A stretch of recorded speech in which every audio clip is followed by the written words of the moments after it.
Tu sais que tu es la première avec qui je fais une préparation. Si ça, c'est pas du respect, alors, hein. Hein. Et si c'est pas de la transparence, de te dire qu'avant, je préparais rien. Bonjour Elsa. Bonjour Romain. Bonjour à tous. Bienvenue dans cette nouvelle librairie. Comme la précédente, nouveau format. L'intervenant est chez lui et nous dans nos studios. Alors, on est avec Elsa Godard aujourd'hui. Tu es parmi nous depuis 5 ans. Tu as fait plus de 170 rencontres dans le réseau. Des rencontres avec conjoints notamment, format un petit peu différent.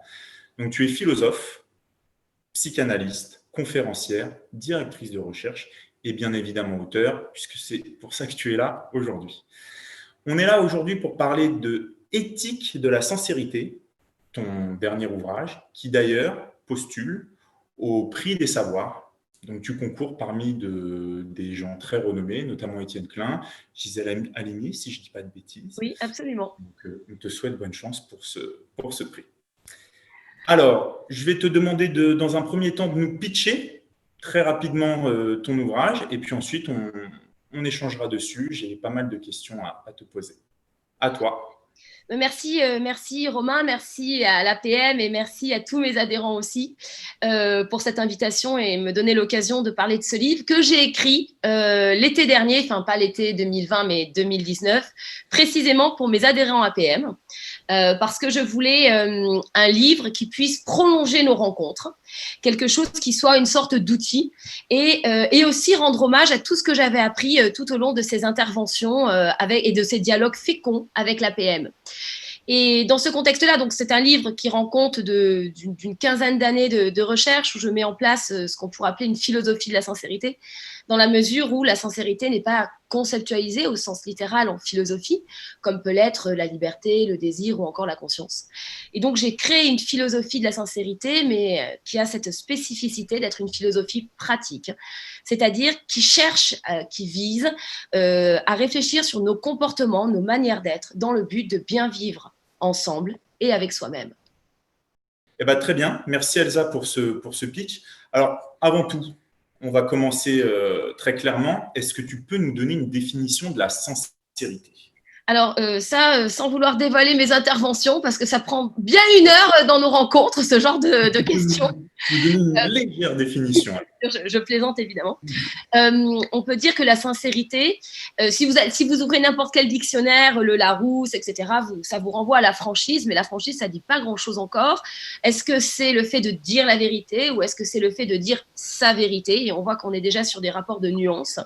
Moi, j'aime à définir la sincérité comme le fait d'être en adéquation avec soi-même et plus largement mettre en adéquation ce que l'on pense, ce que l'on dit et ce que l'on fait. Ce qui implique à la fois évidemment la question de la sincérité envers soi-même, mais aussi la sincérité envers autrui. Très bien. Bah, du coup, ça me fait tout de suite rebondir sur la deuxième. Est-ce qu'on peut aujourd'hui être sincère ? Alors moi, j'irais même jusqu'à dire est-ce qu'on peut, mais simplement est-ce qu'on doit. Et tout l'enjeu de la réflexion et du livre et aussi de ce que je promeus, que ce soit à l'oral ou à l'écrit, c'est de faire le pari d'une éthique de la sincérité. C'est-à-dire, quel intérêt aurions-nous aujourd'hui ? Quel serait l'enjeu de pouvoir décider de se comporter sincèrement, c'est-à-dire d'être en adéquation avec nous-mêmes, aussi bien dans le rapport à soi que dans le rapport à l'autre. Quand bien même, il serait assez rapide d'imaginer qu'on ne peut jamais être totalement sincère, et cela, c'est une forme de teasing. Je vous laisse imaginer pourquoi on ne pourrait jamais être totalement sincère. Alors, ça rend la question encore plus forte. Si on ne peut jamais être totalement sincère, pourquoi faudrait-il faire le pari d'une éthique de la sincérité ? C'est ça, mais ça, c'est ce qu'on découvrira du coup dans les rencontres. On ne va pas trop en dévoiler. Du coup, on entend beaucoup en ce moment la notion de transparence, la notion d'éthique. On l'a vu notamment avec les politiques. On se demande aussi à travers cette crise le positionnement du manager. Est-ce qu'il doit tourner vers un management plus humain, donc peut-être plus sincère, plus tourné vers l'autre ? Ça nous fait nous dire, est-ce qu'aujourd'hui, le pari de la sincérité, du management avec sincérité, est-il vraiment possible dans ce contexte actuel ou est-ce que c'est un frein ?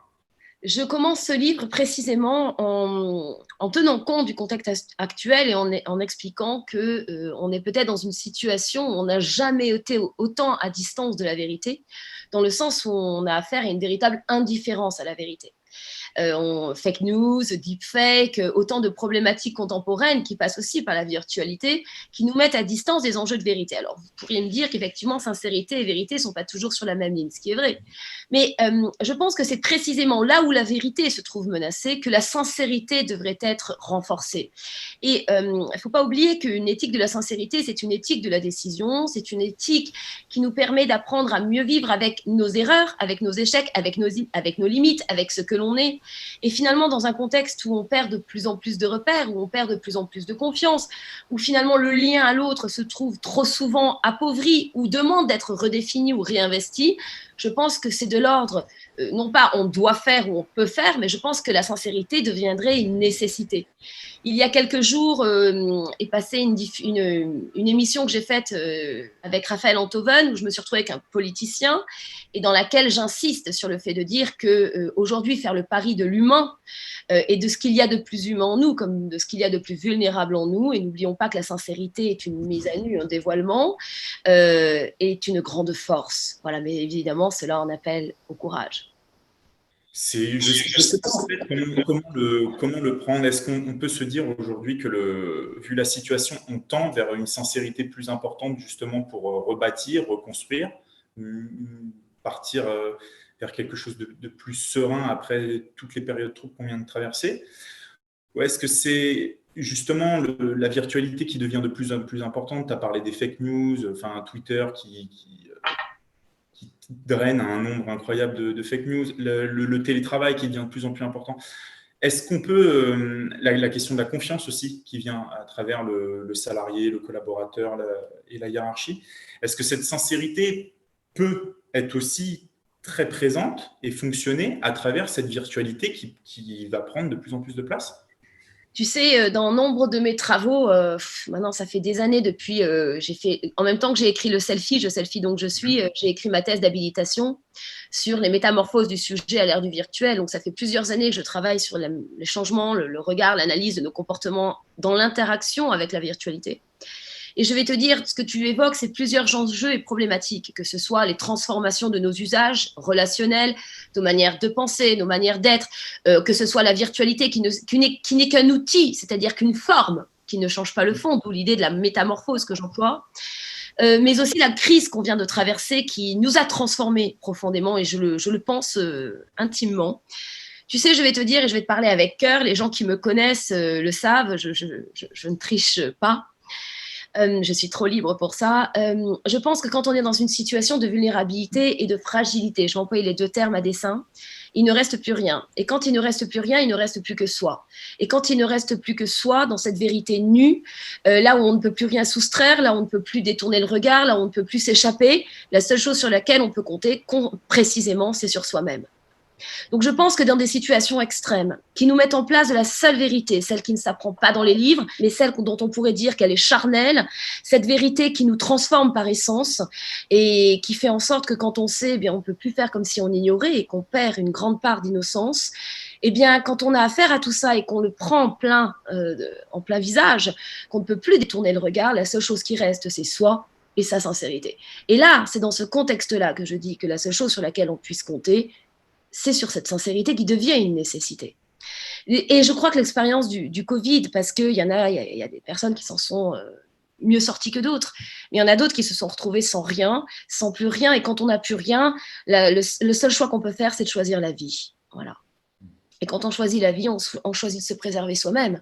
C'est ça aussi, une question de sincérité. Du coup, avec cette notion de soi, cette sincérité envers soi, je ne sais pas si c'est une bonne question, mais est-ce qu'on peut prioriser et se dire l'important, c'est déjà d'être sincère envers soi plus qu'envers les autres? Parce que dans la construction, ça me semble plus logique d'être sincère envers soi et plus facile après d'être envers les autres.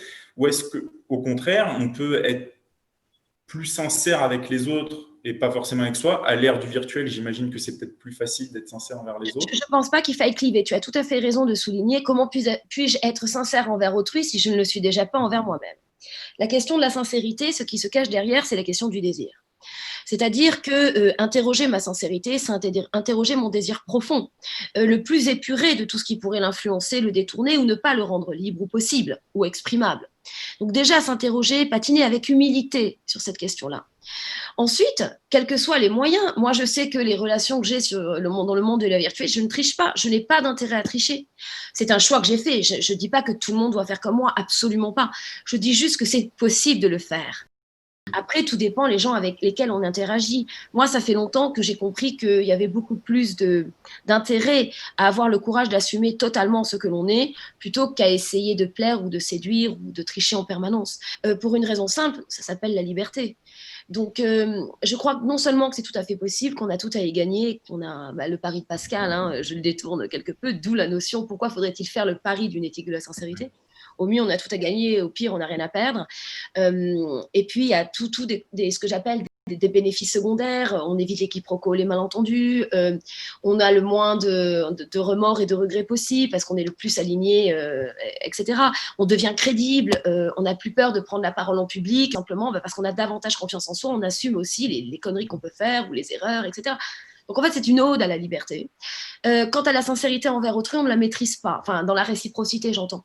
Mais moi, rien ne m'empêche de l'être avec autrui. Et puis si l'autre ne saisit pas cette possibilité, ça le regarde, ça le concerne, c'est son choix, je ne peux pas agir sur lui.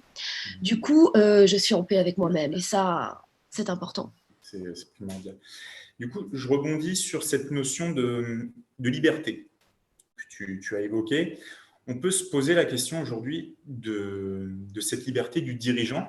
On va réorienter un petit peu la question pour nos adhérents. Oui.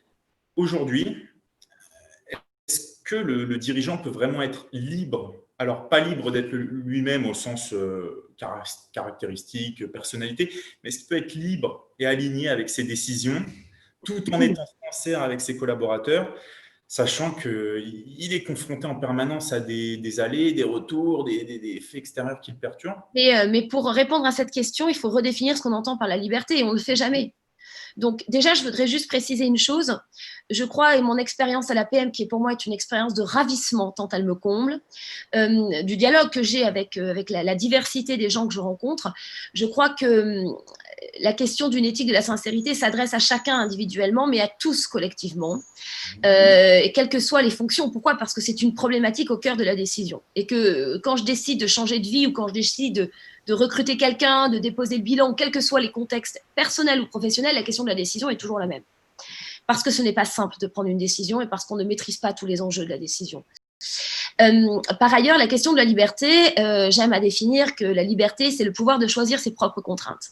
Mais comment puis-je choisir mes propres contraintes si je ne sais pas ce que je peux assumer derrière? Donc, plus je me connais, plus je sais ce que je peux assumer, et donc plus je peux choisir mes contraintes librement, et donc je suis d'autant plus libre. En ce sens, la liberté ne va pas sans la sincérité.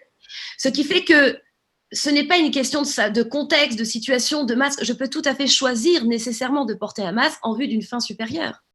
Je l'aurais choisi, je suis libre, et ça n'aliène en rien ma liberté. Tout est une question de choix de contraintes et de hiérarchisation en fonction de la situation et de ce que je peux assumer derrière. Mais pour ça, ça implique un prérequis, le fait de bien se connaître. Donc, à partir du moment, si je résume bien, si on se connaît, en gros, on est capable de cadrer, de saisir et d'accepter ces contraintes-là pour être libre dans un cadre. On sait davantage ce qu'on peut assumer. À 20 ans, à 40 ans, à 60 ans, on n'est pas le même. On évolue en permanence. On assume les choses différemment. Les priorités ne sont pas les mêmes, d'où la nécessité de pratiquer cette éthique de la sincérité, c'est-à-dire de régulièrement lever la tête du guidon de nos habitudes pour s'interroger et savoir si on est toujours le plus possible en adéquation avec soi-même. Mais du coup, on est d'accord que cette notion de liberté dans la contrainte, d'assumer des choix, c'est plus facile pour soi donc, quand on se connaît, mais ça peut être aussi très, très délicat pour les gens qui nous entourent. Je pense aux collaborateurs. On se connaît soi, on met son cadre pour soi, mais ce n'est pas forcément le cadre des gens qui m'accompagnent. Oui, mais si tu tiens compte, par exemple, et souvent ça c'est un contresens que je veux surtout éviter, tu as plus intérêt d'être sincère envers toi-même et de renforcer ce que tu es pour être davantage au service d'autrui. Ça n'a rien à voir avec une éthique de l'égotisme ou de l'égoïsme ou que sais-je. Au contraire, et il en va de même pour la liberté. Si je suis au clair avec moi-même et que j'assume une décision que je prends qui ne va pas forcément plaire à tout le monde, je serai beaucoup plus à même de l'expliquer et de la justifier, de l'argumenter. Ce qui fait que l'autre pourra ne pas être d'accord, mais la comprendra. Et du fait qu'il la comprendra, et ben, il fera ses choix en conséquence. Mais il n'y a aucune, en tout cas, contradiction. Il ne s'agit pas d'imposer sa liberté à l'autre. Au contraire, c'est de choisir en fonction de l'autre quand l'autre est une contrainte parmi d'autres. Voilà, c'était sur quoi je voulais t'emmener par la suite. C'est cette notion de liberté, cette notion de cadre ou de contrainte connue. Est-ce qu'on peut aussi se les créer, mieux se connaître grâce aux autres, à travers les autres? C'est vraiment un cheminement personnel. Bon, ce n'est pas du tout un cheminement personnel parce qu'on n'existe pas seul sans les autres. On n'existe qu'en tant qu'on fait partie d'un tout, d'une société, d'un collectif, d'une interaction. Donc, effectivement, la connaissance de soi passe par la médiation du regard de l'autre qui est nécessaire et qui me renvoie à moi-même. Comment puis-je être certaine que j'existe? Le fantasme de Descartes n'est qu'un immense rêve. Comment suis-je certaine que j'existe si ce n'est par la reconnaissance, c'est-à-dire le regard et la parole que me renvoie l'autre? C'est une nécessité. Ça me semble être plusieurs bonnes pistes de réflexion et des amorces de réponse pour nos dirigeants, notamment, parce qu'on a bien compris que… Tu sais, je voudrais juste te dire une chose. Oui. Quand j'ai monté cette APM, alors évidemment, c'est mon sujet de prédilection, évidemment, c'est ce que j'ai créé, tout ça, donc ça semblait logique, mais je me suis posé une question très pratique. Qu'est-ce que moi, je pourrais apporter à des gens qui connaissent le terrain, dont je connais pour avoir vécu longtemps avec un chef d'entreprise, de l'intérieur, les difficultés de vivre ensemble, de relationnel, de gestion des collaborateurs. Je parle en termes de gestion, même s'il est affreux, mais c'est une réalité de terrain. Tout ce que ça implique, les risques à prendre, enfin tout ça, je le savais pour l'avoir accompagné. Et je me dis, mais quelle prétention pourrais-je avoir à apporter quoi que ce soit? Et en fait, je me suis dit, il y a une chose que j'ai constatée chez un dirigeant, c'est le sentiment de solitude très fort. C'est-à-dire qu'à un moment donné, tu es seul à décider. C'est-à-dire que tu peux convoquer une quantité de discours, de dialogues, d'arguments, de paroles des autres, mais au final, il n'y a que toi pour décider et assumer les conséquences de ton choix, sans avoir jamais l'absolue certitude que tu vas prendre la bonne décision. Mais à un moment donné, il faut trancher. Donc, je me suis dit, la seule chose que je peux faire concrètement pour eux, c'est de les aider à renforcer intérieurement cette question de la décision et à le moins mal vivre, à ce que ce soit le moins mal vécu. Et ça a été mon objectif, parce que je me suis dit, quoi qu'il se passe, je vais les accompagner, je vais les aider, parce que c'est très dur de pouvoir muscler la question de la décision libre. Oui. Et c'est ça, mon éthique de la sincérité, parce qu'au final, on est seul face à soi-même quand il s'agit de décider. Et c'est ça la question du dirigeant. Le dirigeant, in fine, c'est celui qui tranche. Et vis-à-vis de cette question-là, et c'est compliqué, voilà. Et donc vraiment, mon but et mon enjeu, c'était ça. Et c'est comme ça que j'ai construit cette éthique de la sincérité pour eux. Je pense pour le coup que c'était une bonne démarche de ta part et c'était nécessaire. Et j'espère qu'aujourd'hui, on aura pu compléter un petit peu ce que tu apportes en rencontre, surtout en ces périodes si difficiles, incertaines, floues. J'imagine que la prise de décision… On est d'autant plus seul avec soi-même. En ce moment, oui, et surtout, voilà. Et puis, encore une fois, des décisions qui entraînent un grand nombre de collaborateurs derrière et puis qui peut avoir différents impacts. Donc, j'espère que ça a pu être utile pour eux. Alors, pour tout te dire, pour être très transparent et sincère, j'avais prévu de te poser une petite question piège, mais tu as répondu un petit peu avant. Je voulais te demander si toi, tu étais toujours sincère. Bon, cette question, systématiquement, quand je fais des médias, on me la pose. Bien sûr, si tu veux, moi, après, j'ai aucun enjeu, je ne m'amuse pas à faire du blabla. Ça fait bien longtemps que tous les cours que je fais à la fac avec mes étudiants sont des choses que j'incarne et qui me plaisent, qui me passionnent. Les gens qui me connaissent aussi savent que c'est très difficile de m'imposer quelque chose. Donc, je fais que ce que je veux, en fait. Et du coup, bien sûr, cette éthique de la sincérité, qui est une éthique de la liberté, c'est totalement moi. Donc, de la cohérence et de l'intégrité qui colle à ce sujet-là.